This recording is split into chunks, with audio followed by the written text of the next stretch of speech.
É difícil de definir a relação que Guerra Infinita tem com todos os filmes da Marvel que vieram antes. Por um lado, é óbvio que Guerra Infinita se assenta sobre tudo aquilo que os filmes anteriores construíram. Mas não é como se esse filme só usasse aquilo que os filmes que vieram antes trouxeram. Não, esse filme dá novos sentidos a tudo que o antecedeu. Tem um tipo de fã que se preparou para a Guerra Infinita e fez uma maratona do universo cinematográfico da Marvel. Quem não fez isso vai ter alguma vontade de maratonar a coisa toda depois de ver Guerra Infinita. Esse filme não amarra só a história que estava sendo contada antes dele. Ele faz bem mais do que isso. Ele observa cada teste dos seus antecessores e reproduz tudo aquilo que deu certo, na estética, no ritmo, na narrativa. Se fosse só mais do mesmo, Guerra Infinita já seria entretenimento garantido. Mas aqui também tem algo incomum. Aqui tem um vilão vivendo a jornada do herói.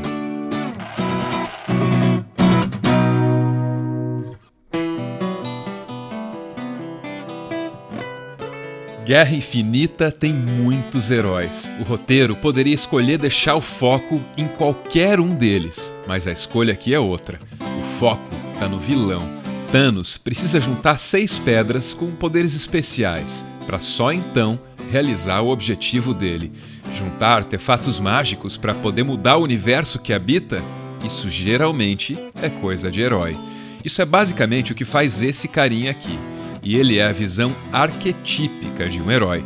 Thanos, assim como Link, também circula dentro da estrutura da jornada do herói. A jornada do herói é uma estrutura narrativa desenvolvida por Joseph Campbell.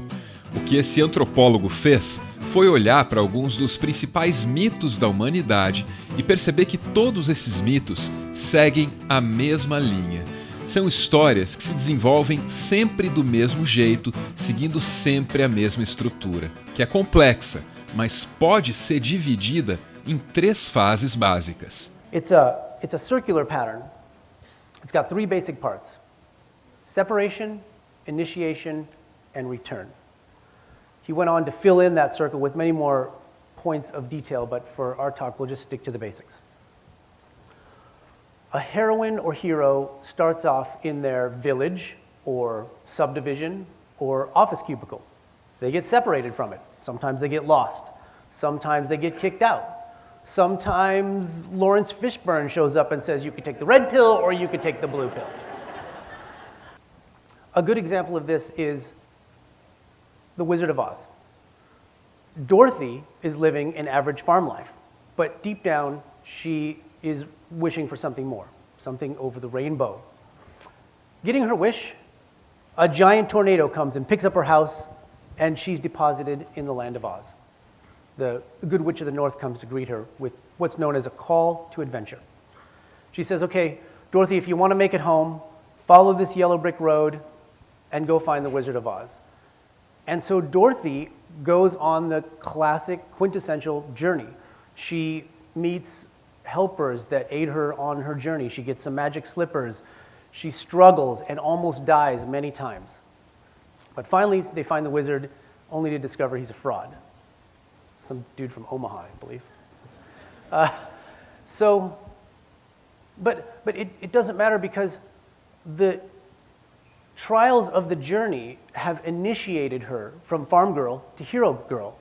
She realizes that what she was looking for she had inside her the whole time. Se você ainda não viu Guerra Infinita, pode ser divertido olhar para o recorte da história do Thanos que o filme mostra e tentar entender em que lugar da jornada do herói ele se encontra. Esse pode ser um exercício interessante para ajudar a perceber que todo mundo deve ser o herói de si mesmo. E se é assim, então a jornada do herói é a jornada de todo mundo. The hero's journey is, in the most sincere way possible, the journey of your life. Did you answer the call? Are you following your bliss? Se a ideia do vilão trilhando a jornada do herói parecer contraditória para você, talvez fosse bom se perguntar o que faz então com que o Thanos seja um vilão. A resposta pode estar na motivação dele.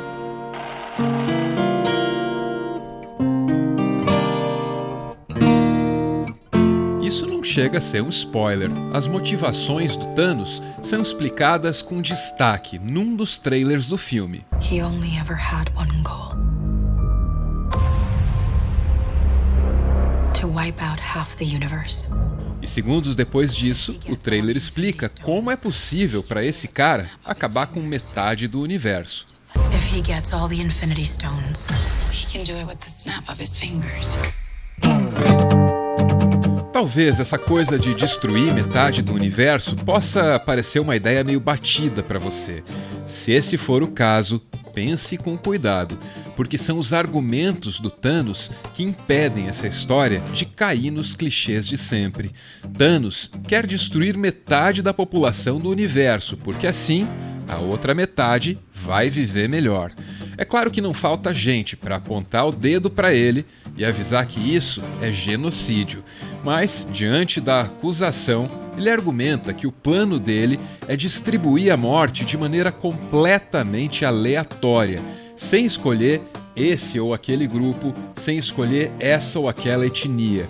Para o Thanos, a aleatoriedade é imparcial e, portanto, justa.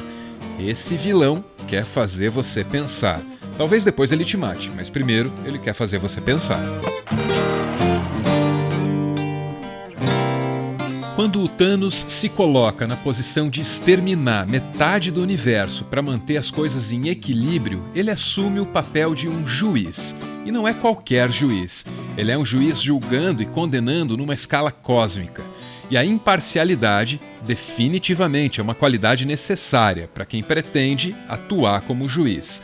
O Thanos sabe disso, então a única coisa que ele julga é a necessidade de exterminar metade de toda a vida que existe. A promessa dele é a de aplicar essa sentença de maneira imparcial. Ser imparcial é não tomar partido, é não deixar que o seu viés entre na frente daquilo que você está fazendo.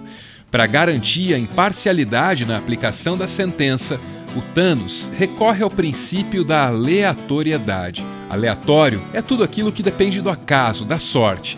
Aleatoriedade, nesses termos, é aquilo que está além da interferência do Thanos. Olhando para a lógica desse vilão, você percebe que a barbaridade que ele quer fazer não é fruto de uma maldade pura e simples. Esse cara encontrou um argumento racional para fazer uma coisa muito cruel. E o pior, ninguém pode acusar o Thanos de ser parcial na decisão dele. Ou será que pode? Esse é Adam Smith. Ele se tornou mais conhecido por observar o funcionamento da economia e da sociedade. Mas além disso, ele também pensou muito sobre a natureza humana. Nessa obra, ele tenta entender, entre outras coisas, por que e como as pessoas julgam tudo aquilo que elas observam nos outros e nelas mesmas. A conclusão dele é a de que dentro de cada um de nós mora um espectador interno. Esse espectador está sempre julgando a gente e os outros.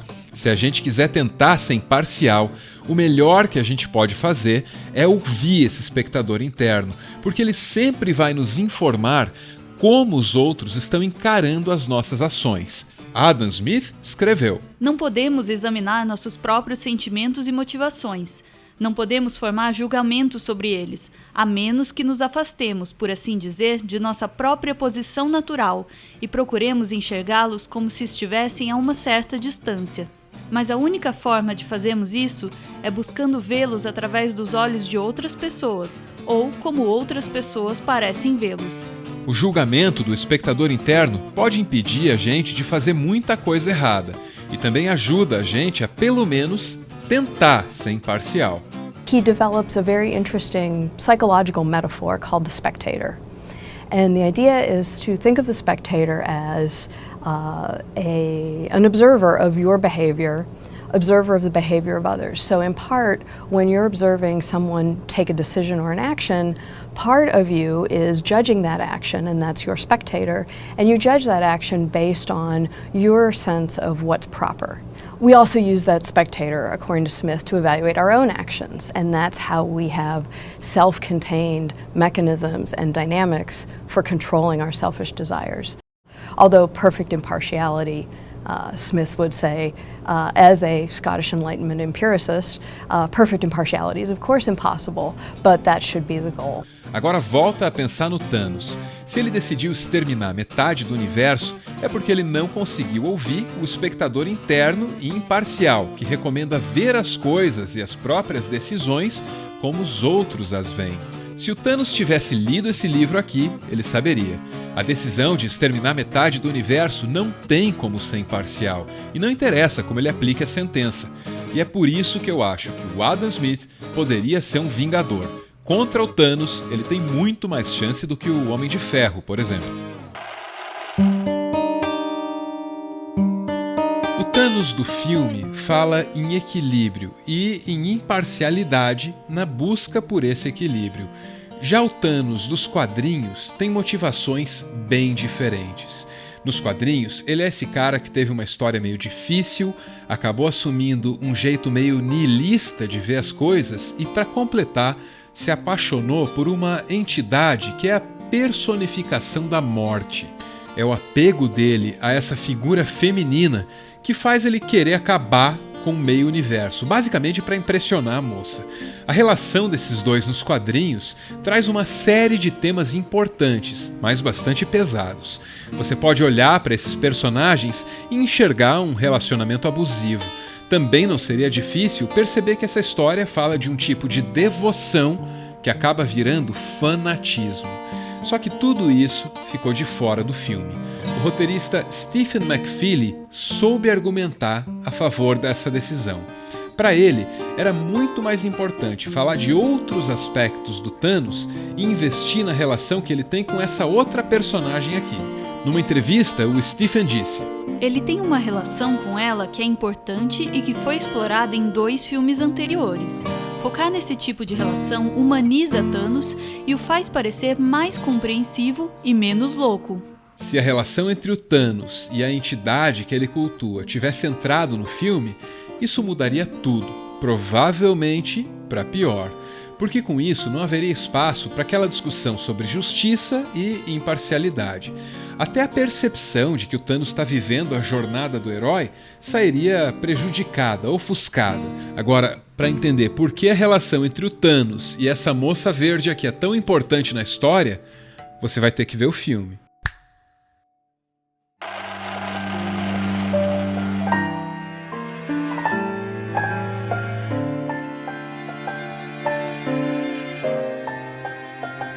Muito obrigada por ver esse vídeo até o final. Eu tenho uma pergunta sincera para você. A sua resposta pode ajudar a guiar a nossa produção. Você acha que esse vídeo teve spoilers? A gente se esforçou para que não tivesse, mas vocês sabem, o conceito de spoiler é bem relativo. Se você puder responder nos comentários, a gente agradece. O Meteoro é mantido graças a uma campanha de financiamento coletivo. Nossos apoiadores ouvem um podcast exclusivo. A gente ainda vai falar mais desse filme lá. Muito obrigada, Alex, Papoula, Kalel, Cíntia e Luiz Felipe. Beijo, gente! Desculpa a pouca aparição nesse episódio, eu tava aí tentando salvar um